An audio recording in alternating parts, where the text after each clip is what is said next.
Okay, Houston, we've had a problem here. Can say again, please.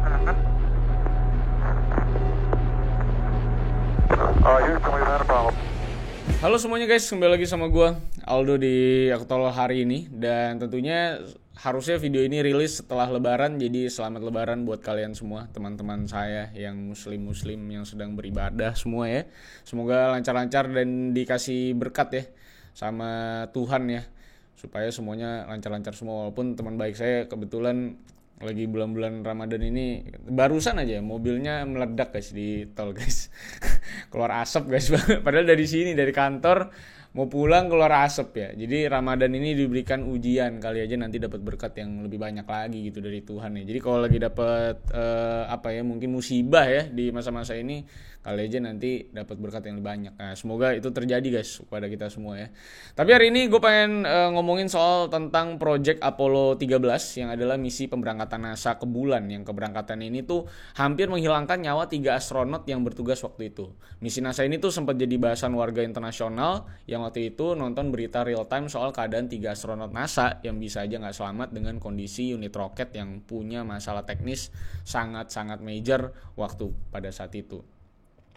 Oke, jadi mari kita bahas soal penerbangan dan NASA ini. Dan jangan lupa like, share, dan subscribe. Follow gue di @rivalsantosa kalau kalian mau kasih gue rekomendasi hal-hal menarik yang bisa gue bahas di video selanjutnya. And let's begin the video guys.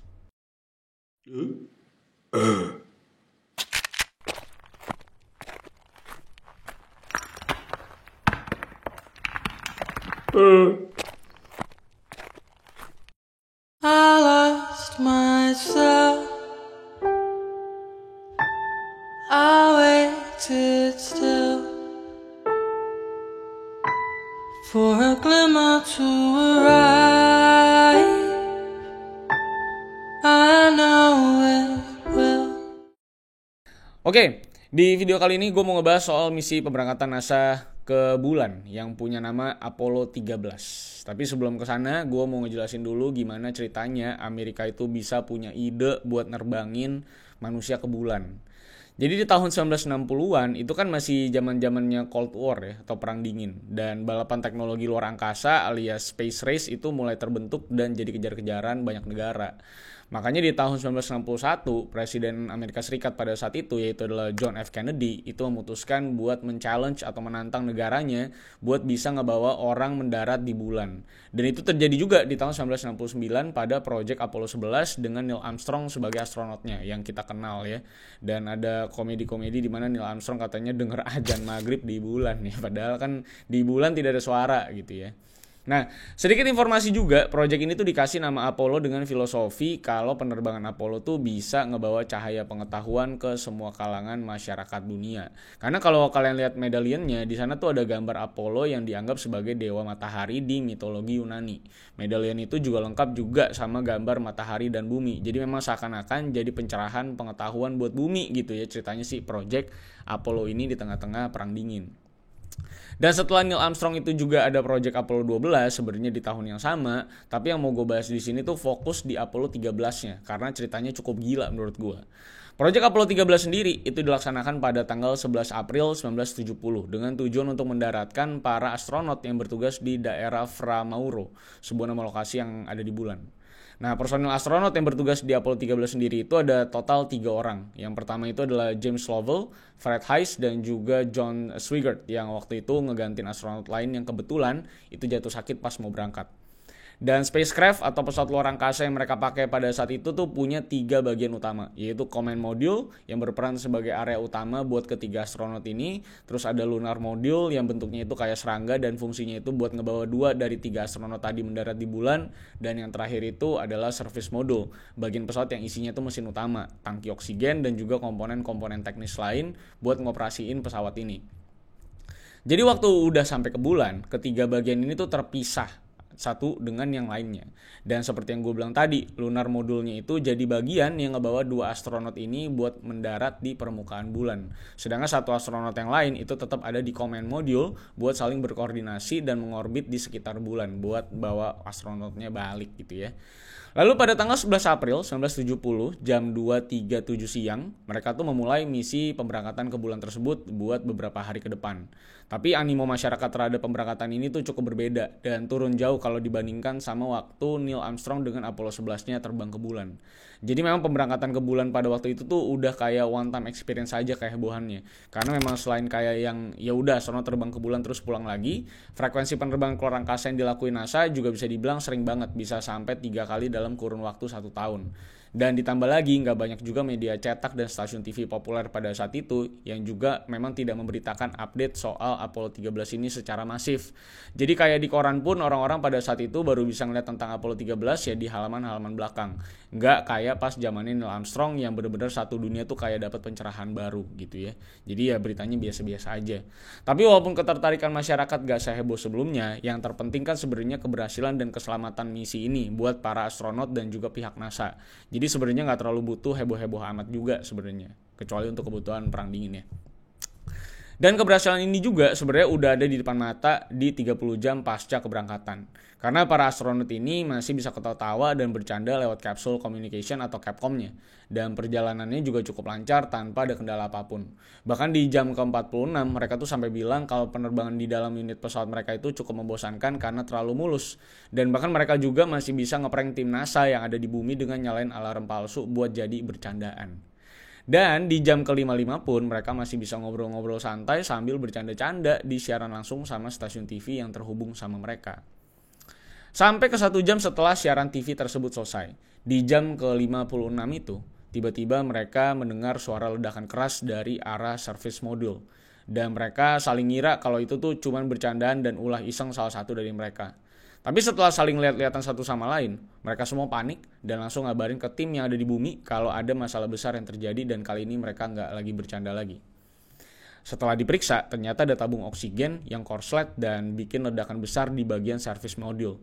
Dan ledakan ini juga ngebuat sisa tabung oksigen yang ada itu jadi bocor dan sisa oksigen yang ada itu terus berkurang dengan cepat. Dan ledakan tadi tuh jadi masalah besar buat ketiga astronot ini. Karena selain jadi sumber oksigen utama buat pernapasan selama di luar angkasa, tabung-tabung oksigen di sana juga berguna buat ngebantu suplai bahan bakar ke sistem spacecraft tersebut. Makanya dengan ledakan ini, hampir seluruh sistem itu nggak berfungsi dan kelistrikannya juga jadi terganggu. Dan ini semua tuh terjadi karena miskomunikasi antara tim engineer yang dimana sistem kelistrikannya itu berubah dari 28 volt menjadi 65 volt. Sedangkan perusahaan yang memproduksi pengendali suhu untuk tangki oksigen di sana itu nggak tahu akan adanya perubahan voltase tersebut. Yang akhirnya bikin kelistrikan di dalam tabung oksigen tersebut akhirnya jadi korslet dan meledak. Lalu di jam ke-57 pasca keberangkatan, akhirnya mereka memutuskan buat ngejadiin lunar module sebagai lifeboat atau sekoci keselamatan mereka. Yang padahal seperti gue bilang di awal, sebenarnya lunar module sendiri itu fungsi utamanya buat ngebawa kru astronot mendarat di bulan dan bukan sebagai sekoci darurat. Dan 11 jam kemudian, tim NASA memutuskan buat melakukan press conference dan ngumumin kalau spacecraft tersebut mengalami ledakan dan 3 astronot yang menjalani misi Apollo 13 ini harus terpaksa kembali ke bumi secepat mungkin. Makanya dari yang tadinya gak menarik perhatian masyarakat, akhirnya ini misi luar angkasa jadi pembicaraan seluruh warga internasional yang ngeliat berita live di TV soal kegilaan yang terjadi di Apollo 13 ini. Kalau di TV para warga Amerika terutama keluarga ketiga astronot ini udah ketakutan banget, keadaan mereka bertiga di dalam roket itu tentunya lebih menakutkan lagi. Karena selain takut akan kekurangan oksigen dan daya buat mengoperasikan sistem, secara fisik dan mental pun mereka udah mulai kena juga. Karena dengan keterbatasan bahan bakar, mereka itu punya beberapa main problems. Dan problemnya itu ada di kekuatan lunar module itu sendiri. Karena dari awal unit tersebut itu bukan emergency lifeboat. Jadi fitur yang ada di sana pun tidak memadai buat hal tersebut. Dari jarak mereka yang sekitar 300 ribuan kilometer dari bumi, mereka itu butuh sekitar 90 jam buat sampai ke bumi. Sedangkan durasi operasi maksimal lunar module sendiri itu cuma ada di angka 45 jam. Jadi nggak nyampe tuh untuk urusan jarak. Dan di dalamnya mereka itu juga masih butuh oksigen, air, dan juga listrik buat ngejaga suhu udara di sana. Karena kalau enggak ya mereka bisa hipotermia dan meninggal juga sebelum sampai ke bumi kalau nggak dijaga suhu udaranya. Dan bener aja, di sekitar jam ke-80 sampai ke-82 mereka itu udah kekurangan bahan makanan dan juga air. Bahkan mereka juga cuma bisa minum 200 ml air dan makan 1/5 dari porsi makanan normal mereka per harinya. Masalah lain juga adalah suhu pastinya, karena pada saat itu suhu mereka itu udah sangat menurun drastis yang bahkan udah mencapai 3 derajat Celcius. tanpa penerangan dan juga koordinat pasti yang nunjukin lokasi mereka tuh sebenarnya ada di mana. Yang terlebih lagi waktu itu sistem komputasi juga nggak secanggih sekarang dan semua perhitungan matematika dan segala macamnya itu dihitung secara manual sama tim NASA yang ada di bumi. Jadi bisa kebayang seberapa ngerinya jadi astronot pada saat itu, terutama 3 orang yang keselamatannya masih dipertanyakan ini untuk harus nunggu kabar dari bumi masalah matematika ya. Dan lalu di jam ke-93 mereka ini mulai nemuin masalah baru lagi. Karena walaupun suplai oksigen untuk bernafas itu masih bisa diakalin sama backup oxygen bag yang ada, yang jadi masalah sekarang itu ada di bagian karbon dioksida atau CO2 yang ada di dalam unit lunar modul tersebut. Karena memang lunar modul sendiri ini awalnya cuma bisa menampung 2 orang seperti yang gue mention di awal. Dan pembuangan karbon dioksida dari pernapasan dan metabolisme tubuh 3 orang astronot ini melebihi kapasitas filter CO2 yang ada di sana. Sehingga kalau nggak diatasi ini, ya tentunya bisa menyebabkan kematian dari ketiga astronot ini. Sebenarnya mereka itu tuh bisa ngambil filter CO2 dari command module. Tapi masalahnya itu ada di bentuk filternya yang berbeda. Yang dimana filter CO2 di command module itu bentuknya kotak. Sedangkan yang ada di lunar module itu bentuknya bulat. Tapi kalau yang namanya kepepet, manusia tentunya pasti akan jauh lebih kreatif ya. Apalagi ini nyawa mereka yang udah di ujung tanduk dan mereka akhirnya memang berhasil buat ngakalin filter tersebut dengan lakban dan plastik. Yang penting ya intinya bisa dipakai aja gitu buat filter CO2-nya. Dan lanjut ke jam 123. Mereka dapat green light dari tim yang ada di bumi buat nyalain mesin roket di lunar module buat masuk ke atmosfer lagi setelah sengaja matiin sistem buat menyimpan listrik selama puluhan jam sebelumnya. Yang dimana momen ini tuh udah ditunggu-tunggu sama 3 astronot yang udah kedinginan ini dan nungguin rumus matematikanya. Lalu 9 jam sebelum masuk ke atmosfer, mereka itu harus udah yakin sama perhitungan engineer yang ada di bumi yang udah ngelakuin perhitungan mendadak selama 3 hari berturut-turut. Yang biasanya perhitungan kayak gini tuh butuh waktu berbulan-bulan. Jadi mereka itu butuh masuk dengan kemiringan 5,5 sampai 7,5 derajat. Nggak kurang, nggak lebih. Karena kalau lebih mereka itu bakal jadi meteor dan kebakar di atmosfer. Sedangkan kalau kurang mereka bakal membal balik ke luar bumi.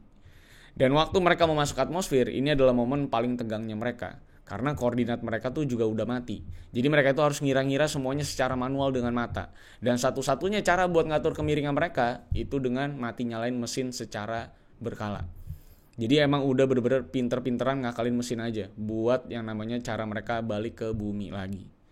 Dan pada tanggal 17 April, setelah 142 jam terombang-ambing di luar angkasa sambil nungguin rumus matematika, mereka itu berhasil buat nyalain kembali mesin yang sebenarnya udah beku dan udah di luar batas aman suhu operasi. Dan setelah ngelepasin mesin roketnya, service module dan lunar module, mereka sempat ngalamin connection loss karena emang kencang banget kecepatan jatuhnya. Tapi akhirnya mereka bisa nembus atmosfer dan ngebuka parasut dan ngabarin tim di daratan dengan kata-kata ikoniknya mereka, "Oke Joe." Dan mereka berhasil mendarat di Samudra Pasifik. Di saat itu US Marine juga udah standby pakai kapal dan langsung mengevakuasi ketiga astronot ini. Ini jadi salah satu momen paling melegakan dunia juga sebenarnya, karena semua orang tuh waktu itu benar-benar nungguin update soal keadaan 3 astronot ini, terutama istri dan anak-anak mereka yang nunggu mereka di rumah. Kegagalan ini juga jadi salah satu evaluasi terbesar NASA untuk merevisi keseluruhan desain dan sistem kelistrikan dari seluruh komponen spacecraft mereka. Karena memang sebenarnya kan soal voltase ini tuh hal minor yang orang-orang pintar di NASA itu nggak seharusnya bisa miss. Dan Apollo 13 ini juga jadi kegagalan yang berhasil, di mana NASA gagal buat ngebawa Apollo 13 ini mendarat di bulan, tapi berhasil buat ngebawa balik 3 astronot dengan keadaan selamat di situasi dan kondisi yang genting banget pada saat itu karena kesalahan teknis. Nah, ini cerita tentang Apollo 13. Jadi kalau misalnya sudah sampai sesulit ini, sampai mau meledak, dan kalau misalnya kita masih berdebat soal manusia itu memang tinggal di bumi datar atau bulat, ya rasanya aneh juga kenapa harus bikin kegagalan, apalagi di masa-masa perang dingin ya. Kenapa tidak dibikin berhasil saja, kan ya tujuannya memang adalah untuk show off misalnya ke Soviet dan kawan-kawan ya. Jadi kalau misalnya bumi tidak bulat dan tidak harus ke bulan dan bulan itu cuma green screen, menurut gue juga menjadi sebuah isu yang cukup aneh. Kenapa dibuat gagal kali itu kalau cuma urusan green screen gitu ya. So itulah cerita tentang Apollo 13 dan ketegangan para astronot yang menunggu rumus matematika selama berhari-hari dari bumi karena mereka tidak bisa menyalakan mesin dan koordinat mereka mati gitu ya. Jadi kayak di film-film. Jadi semoga ini menjadi hal yang menarik untuk kita dengar di hari ini karena sekarang Tesla udah lebih jago lagi bikin roket ya, yaitu adalah SpaceX-nya. So sampai jumpa semuanya. Jangan lupa like, share, dan subscribe kalau misalkan kalian suka dengan video kali ini. Follow gue di @rivalsantosa kalau misalnya kalian mau referensiin gue hal menarik yang bisa gue bahas di video selanjutnya. So sampai jumpa di video selanjutnya karena masih banyak hal menarik yang bisa kita bahas. So see you on the next video guys. I lost myself. I waited still for a glimmer to arrive. I know